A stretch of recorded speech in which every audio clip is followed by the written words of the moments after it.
Ya. Assalamualaikum warahmatullahi wabarakatuh. Saya asalnya nama lengkap Adelina Widianti Tamara, Ustaz ya. Dari kecil, alhamdulillah di lingkungan Kristen. Saya lahir tanggal 24 Agustus 79. Lahir di Maluku Utara, itu bagian timur. Bagian timur. Jadi setelah lulus SMA, saya hijrah ke Banjarmasin. Nah, itu ceritanya awalnya saya hijrah ke Banjarmasin. Jadi dari SD sampai SMA itu saya masih Kristen. Alhamdulillah setelah hijrah lulus SMA, saya hijrah ke Banjarmasin, ikut sama Pak D. Kebetulan Pak D dinasnya di sini, jadi saya ikut sini. Ceritanya merantau gitu saja. Merantau sini, niatnya mau kuliah. Qadarullah, kuliahnya nggak habis, malahan saya dapat hidayah Islam, Ustaz. Ya, karena saya ikut, kebetulan saya masuk Universitas Bahasa Asing. Nah, di situ saja mulai tertarik, karena kan background saya dari Kristen Protestan, yang dulu saya aktif di gereja, aktif mengajar anak-anak gitu, aktif ibaratnya dalam kegiatan agama di Kristen itu aktif lah gitu, seperti itu saja. Sampai saya kuliah di Stiba juga, kebetulan juga di Stiba itu ada komunitas Kristen. Saya pada tahun 2000 itu saya kesini tahun 2099 saja. 2009. 1999. Oh, tahun 1999. Nah, saya kuliah sempat cuma 6 bulan aja, Ustazah. 6 bulan kuliah itu tahun 2000 itu udah mulai tertarik dengan Islam.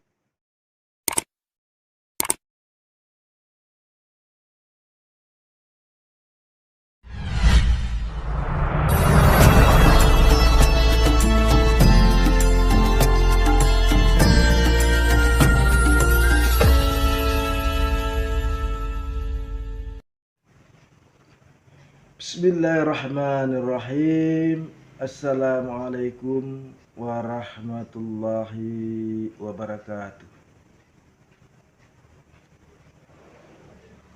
Pertama-tama marilah kita panjatkan rasa puji dan syukur kita kehadirat Allah Subhanahu wa taala yang telah melimpahkan rahmat, taufik, hidayah serta karunia kepada kita, sehingga kita masih diberikan berbagai nikmat oleh Allah kepada kita.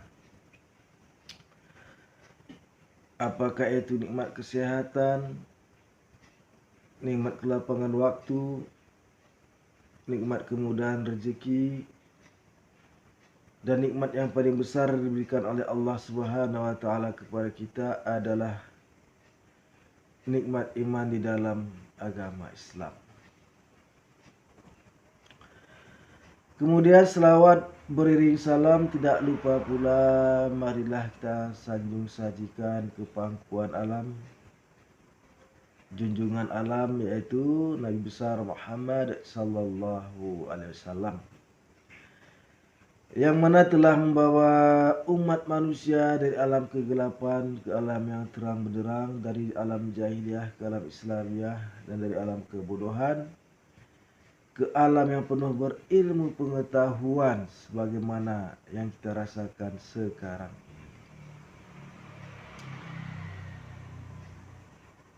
Dan Nabi Muhammad ini adalah salah satu utusan Allah, yang mana Nabi Muhammad ini adalah Nabi yang terakhir diutus oleh Allah Subhanahu wa taala. Tidak ada Nabi, tidak ada Rasul, tidak ada utusan Allah setelah Nabi Muhammad sallallahu alaihi wasallam. Hal ini diterangkan oleh Allah Subhanahu wa taala dalam Al-Qur'anul Karim, yaitu di dalam surat Al-Ahzab ayat ke-40, yang mana di situ dikatakan, tertulis a'udzubillahi minasyaitonirrajim, bismillahirrahmanirrahim, man kana Muhammadun aba ahadin min rijalikum walakin Rasulullah wa khataman nabiyyin wa kana Allahu bikulli syai'in alim. Yang mana artinya aku berlindung kepada Allah dari godaan syaitan yang terkutuk dengan nama Allah yang Maha Pengasih lagi Maha Penyayang. Muhammad itu bukanlah bapak salah satu laki-laki dari kalian. Dia itu adalah utusan Allah dan penutup para nabi. Dan dialah Allah yang Maha mengetahui segala sesuatunya. Pemirsa yang dirahmati Allah, dalam pertemuan kali ini kita akan membahas tentang mu'allafnya seorang wanita Kristen Protestan yang bernama Odella, yang beliau ini merupakan salah satu aktivis pemudi gereja, yang mana organisasinya adalah tujuannya untuk memurtadkan orang-orang yang beragama Islam. Namun kadar Allah, menurut keterangannya sendiri, beliau ini mu'alaf karena tertarik dengan pakaian orang Islam dan orang Islamnya. Karena dia katakan orang Islam itu pakaiannya sopan, bersih, dan sebagainya. Nah, pemirsa yang dirahmati Allah, memang di dalam ajaran agama Islam kita itu dianjurkan oleh Allah Subhanahu wa taala hidup dalam bersih.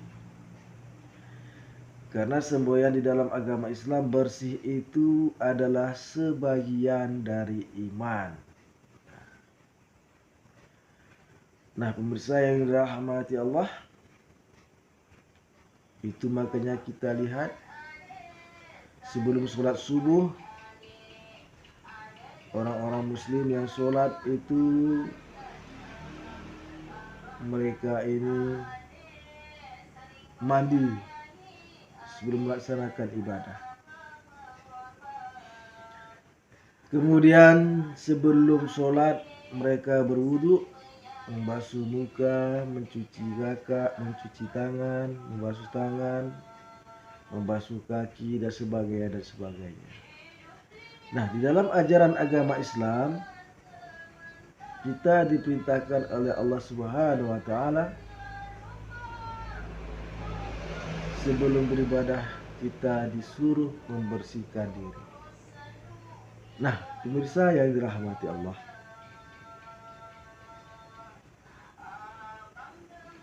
sebenarnya banyak sekali yang membuat wanita Kristen Protestan ini tertarik dengan agama Islam. Salah satunya adalah mengenai keberadaan Allah. Hanya di dalam ajaran agama Islam sajalah Allah itu diterangkan dengan sangat mendetail. Orang Islam diajarkan mengenal sifat-sifat Allah, yang mana ini diajarkan pada pesantren-pesantren pada awal-awal kita belajar, yaitu namanya sifat 20 yang wajib ada pada Allah. Misalnya wujud, qidam, baka. Wujud artinya Allah itu ada. Qidam artinya Allah itu terdahulu daripada apa-apa yang ada seluruh alam semesta ini. Baka artinya kekal, tak mati, abadi. Qiyamuhu binafsih, Allah berdiri sendiri. Wahdaniyah, Allah itu esa, satu, tunggal. Kudrat, Allah itu kuasa. Iradah, Allah itu berkehendak.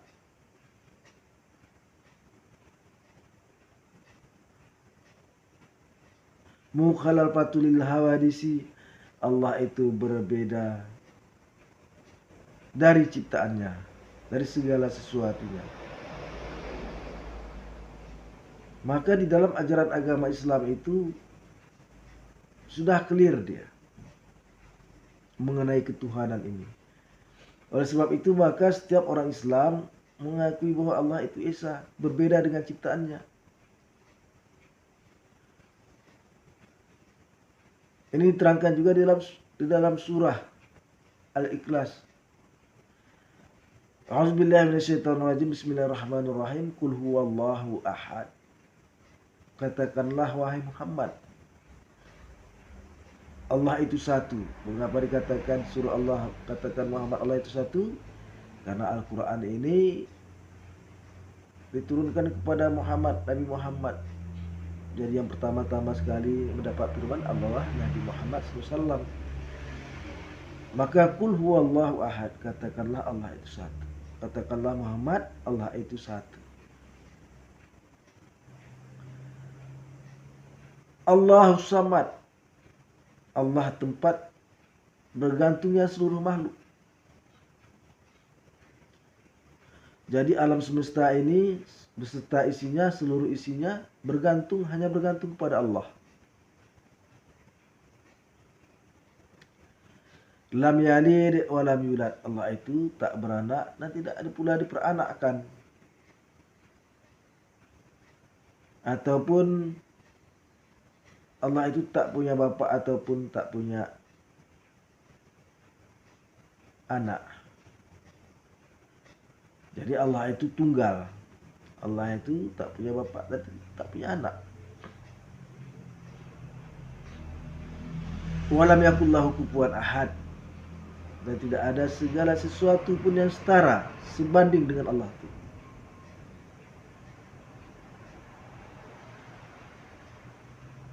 Itulah sifat-sifat Allah dalam Al-Quranul Karim.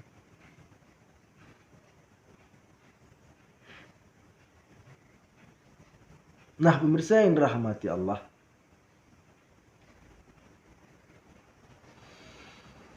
sebenarnya di dalam kitab sucinya saudari kita Odila tadi pun terdapat ayat-ayat mengenai sifat Allah. Cuma karena kebanyakan kaum Kristiani ini tidak membaca Alkitab, melainkan agama yang mereka itu yang mereka percaya adalah doktrin, bukan berdasarkan Alkitab. Agama mereka itu adalah doktrin gereja, bukan berdasarkan Alkitab. Karena jika kita perhatikan,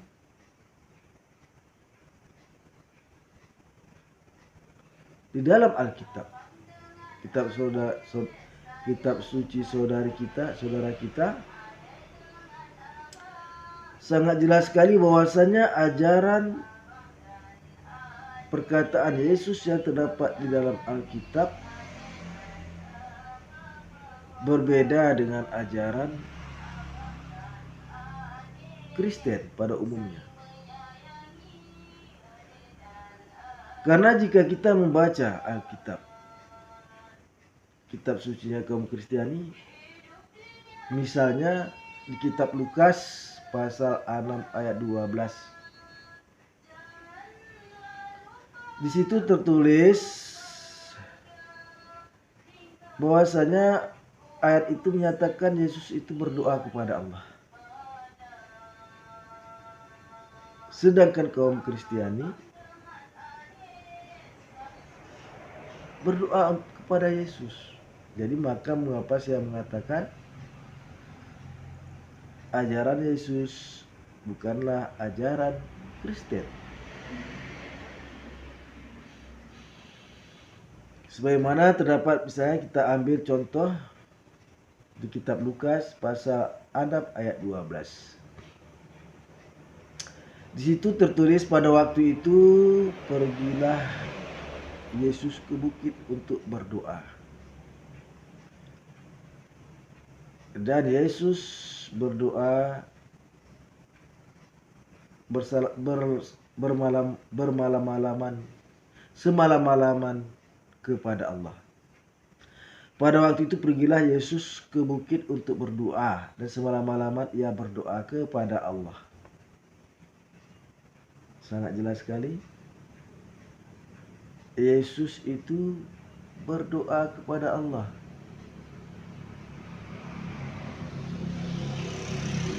Ini sangat-sangat very clear. Dan semalam-malaman ia berdoa kepada Allah. Satu malam, semalaman. Kalau kita tak sanggup rasanya, kita sholat setengah jam saja, 15 menit saja. Bagi orang-orang Islam yang biasa sangat berat.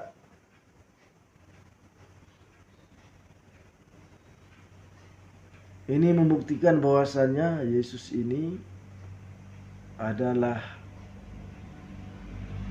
orang yang sangat patuh pada Allah.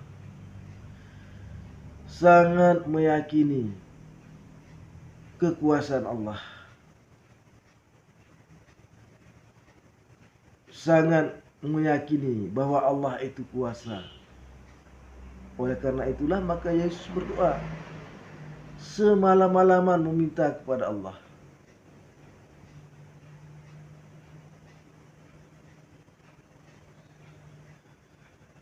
Nah, pemirsa yang dirahmati Allah,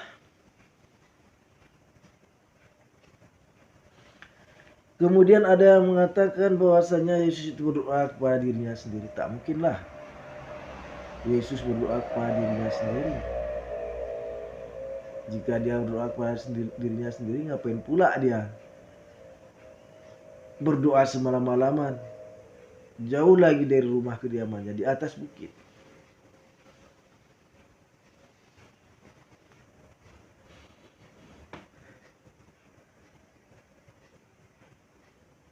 Nah, pemirsa yang dirahmati Allah,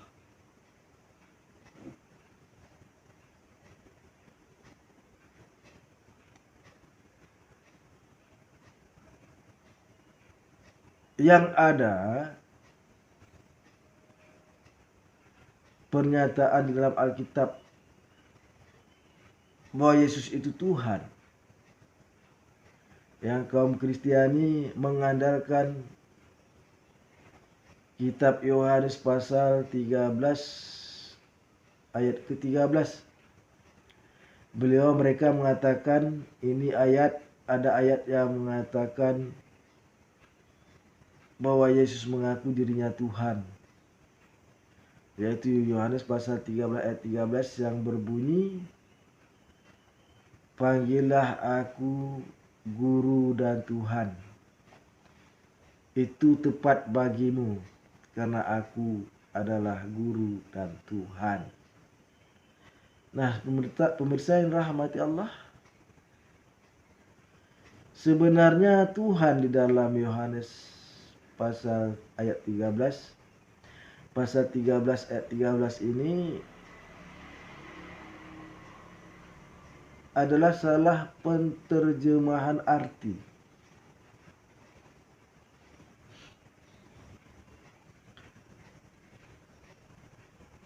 Tuhan yang terdapat di dalam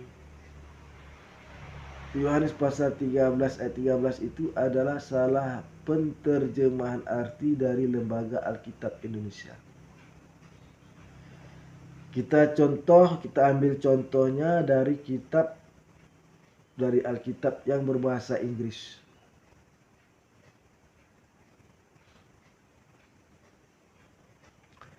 Yaitu John 13 pasal 13 ayat 13, yaitu 13. John pasal 13 ayat 13. "You call me teacher and Lord." Panggillah aku Guru dan Tuhan. Lord itu artinya Tuhan. Sedangkan jika Tuhan, maka pasti situ tertulis God. Jadi orang Inggris menyebut Tuhan itu God. Kalau Lord itu banyak terdapat pada sebutan-sebutan para bangsawan di Inggris. Lord Charles, Lord Rangga, Nah, pemirsa yang dirahmati Allah,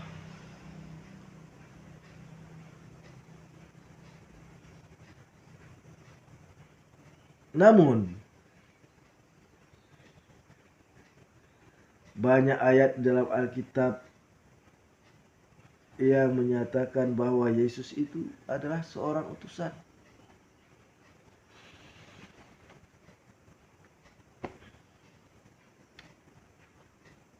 Salah satunya terdapat dalam kitab Yohanes pasal 5 ayat 30. Yesus mengatakan, "Aku tidak dapat berbuat apa-apa atas diriku sendiri. Aku menghakimi apa yang aku dengar dan penghakimanku adil karena aku tidak menuruti kehendak aku sendiri, melainkan kehendak Dia yang mengutus aku." Nah, pemirsa yang dirahmati Allah, sangat jelas sekali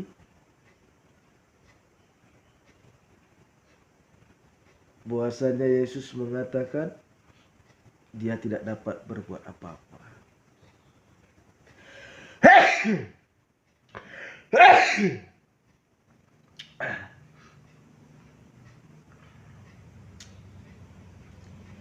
Maaf pemirsa yang dirahmati Allah.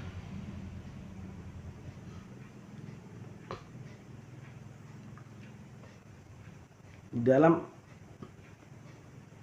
pasal tersebut, kitab Yohanes pasal 5 ayat 30, Yesus mengatakan, "Aku tidak dapat berbuat apa-apa atas diriku sendiri." Sangat jelas. Very clear. Yesus mengatakan, "Aku tidak dapat berbuat apa-apa atas diriku sendiri."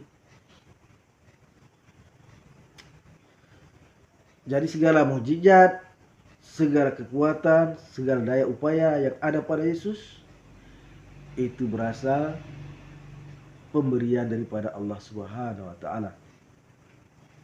Pemberian daripada Allah.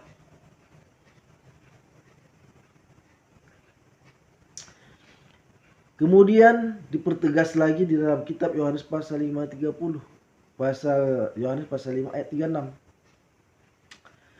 Di situ dikatakan, "Aku mempunyai suatu kesaksian yang lebih penting daripada kesaksian Yohanes, yaitu segala pekerjaan diserahkan Bapa kepadaku supaya aku melaksanakannya.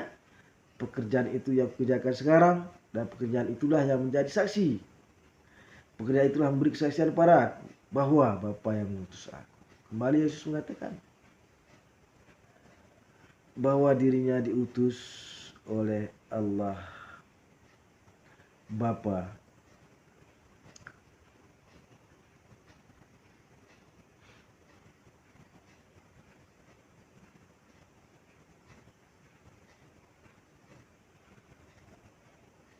Tuh, mungkin ada orang mengatakan, kubur Kristiani mengatakan bahwa Yesus dan Bapa itu adalah satu. Yaitu Yohanes pasal 10 ayat 30. Di situ maksudnya adalah satu tujuan, satu keinginan, bukan satu pribadi. Karena di ayat sebelumnya Yesus memuji Allah. Yesus memuji Bapa. Di situ dikatakan bahwa Bapa yang mengutus aku lebih besar dari segalanya. Bapa yang mengutus aku lebih besar dari segalanya. Yohanes pasal 10 ayat 29. Sangat jelas. Bapa itu lebih besar dari segalanya. Pak dari termasuk dari yang ngomong. Kemudian pemirsa yang rahmati Allah, Bapa itu dan Yesus itu, ataupun antara Allah dan Bapa itu, antara Yesus dan Bapa itu berbeda pribadi. Terdapat juga di dalam kitab Markus pasal 16 ayat 19. Di situ tertulis,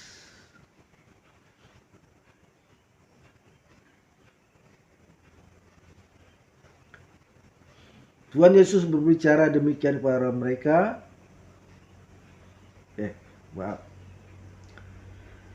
Markus 16 pasal 19.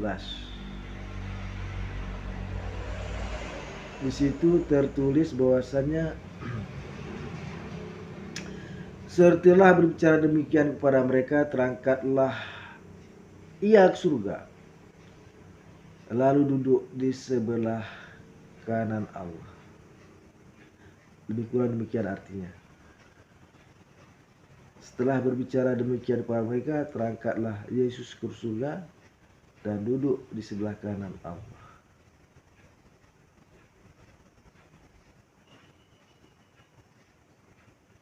Jadi pemirsa yang dirahmati Allah, di surga itu duduk di sebelah kanannya Allah. Bukan menjadi Allah.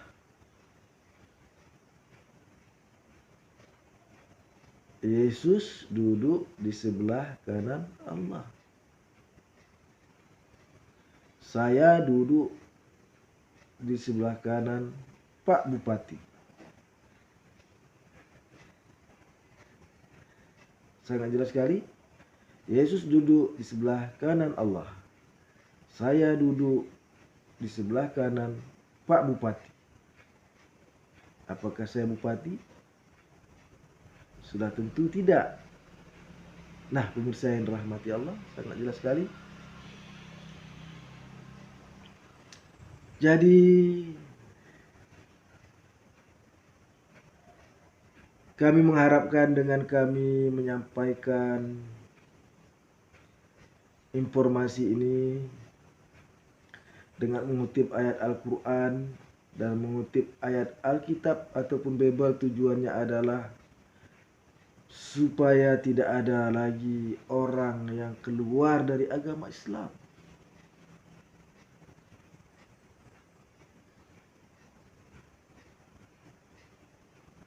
Karena seperti yang kami katakan tadi, Nabi Muhammad adalah Nabi yang terakhir.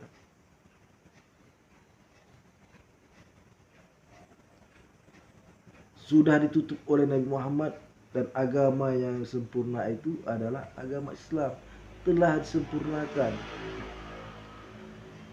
Sementara agama Kristiani itu belum sempurna. Ini dinyatakan oleh Yesus sendiri. Di dalam kitab Yohanes pasal 16 ayat 12 sampai 13. Di situ dikatakan, masih banyak hal yang harus kukatakan kepadamu, namun sekarang kamu belum dapat menanggungnya. Tetapi apabila Ia datang, yaitu Roh kebenaran, Ia akan memimpin kamu ke dalam seluruh kebenaran. Dan Ia tidak berbicara dari dirinya sendiri, dan Dia menyampaikan apa yang didengarkannya, itulah yang Ia katakan. Ingat, apa yang didengarkannya itulah yang akan Ia katakan. Ini bahwasannya jelas bahwa Roh kebenaran ini adalah manusia. Karena Ia mendapat wahyu, mendengar. Setelah mendengar, mendapat wahyu, lalu apa yang dengarkannya itu Ia katakan, Ia sampaikan kepada manusia.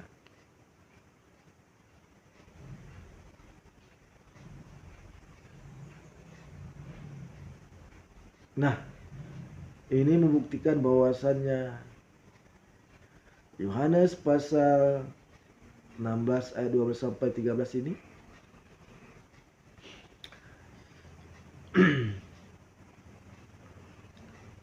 memberitahukan bahwasanya ada nabi setelah kepergian Yesus yang akan disempurnakan oleh Nabi Muhammad SAW.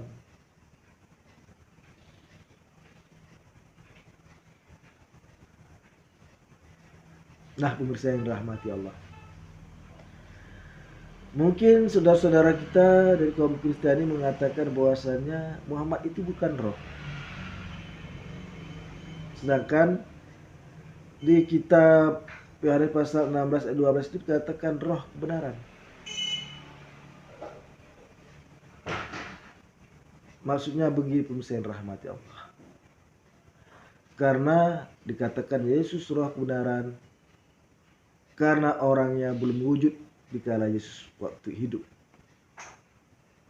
Tak mungkin dia mengatakan orang yang belum ada. Pasti dia mengatakan roh kebenaran, yaitu roh yang membawa kebenaran. Nah, pemirsa yang dirahmati Allah, jadi bagi Anda yang kira-kira ingin murtad, berpikirlah berulang kali. Yakinkanlah agama Islam sajalah agama yang benar. Kuatkan iman Anda. Jangan berpikir murtad. Karena Yesus ataupun Nabi Isa itu adalah Yesus yang merupakan Nabi kita. Nabi sebelum datangnya Nabi Muhammad. Nah, pemirsa yang dirahmati Allah, hanya dari inilah yang dapat kami sampaikan pada pertemuan kali ini. Mudah-mudahan ada manfaatnya. Kami akhiri dengan wabillahi taufiq wal hidayah. Assalamualaikum warahmatullahi wabarakatuh.